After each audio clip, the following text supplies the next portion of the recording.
Genesis 32. Early in the morning Lavan got up, kissed his sons and daughters, and blessed them. Then Lavan left and returned to his own place.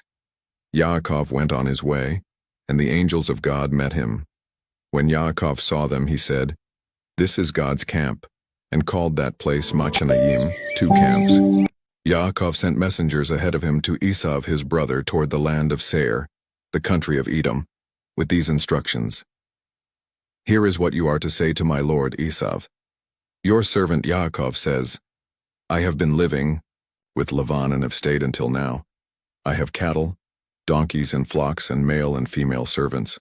I am sending to tell this news to my lord, in order to win your favor."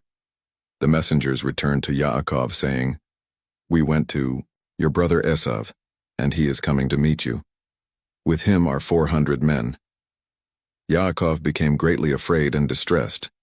He divided the people, flocks, cattle, and camels with him into 2 camps, saying, "If Esau comes to the one camp and attacks it, at least the camp that is left will escape." Then Yaakov said, "God of my father Abraham and God of my father Yitzchak Adonai, who told me, 'Return to your country and your kinsmen, and I will do you good.' I'm not worthy of all the love and faithfulness you have shown your servant, since I crossed the Yarden with only my staff. But now I have become 2 camps. Please, rescue me from my brother Esau. I'm afraid of him, afraid he'll come and attack me, without regard for mothers or children." 13:12. You said, "I will certainly do you good and make your descendants as numerous as the grains of sand by the sea, which are so many they can't be counted." He stayed there that night. Then he chose from among his possessions the following as a present for Esau his brother: 200 female goats and 20 males, 200 female sheep and 20 males, 30 milk camels and their colts, 40 cows and 10 bulls, 20 female donkeys, and 10 colts. He turned them over to his servants, every drove by itself, and said to his servants, "Cross over in front of me and keep a space between each drove and the next one."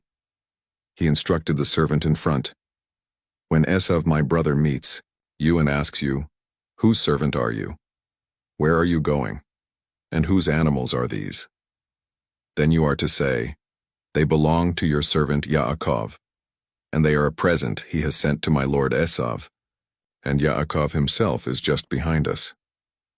He also instructed the second servant and the third, and all that followed the droves, "When you encounter Esau, you are to speak to him in the same way, and you are to add, 'And there, just behind us is your servant Yaakov.'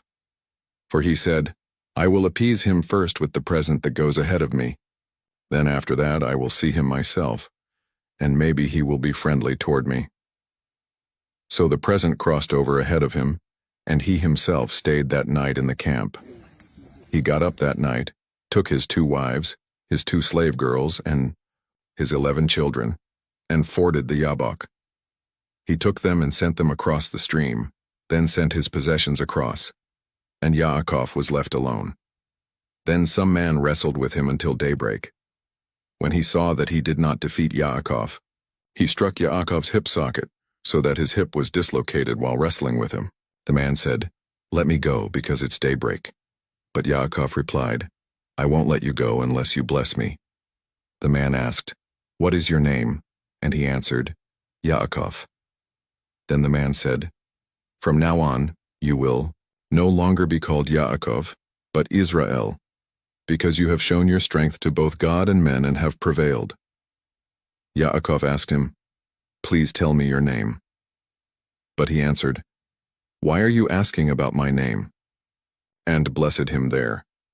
Yaakov called the place Peniel, face of God, because I have seen God face to face, yet my life is spared. As the sun rose upon him, he went on past Peniel, limping at the hip.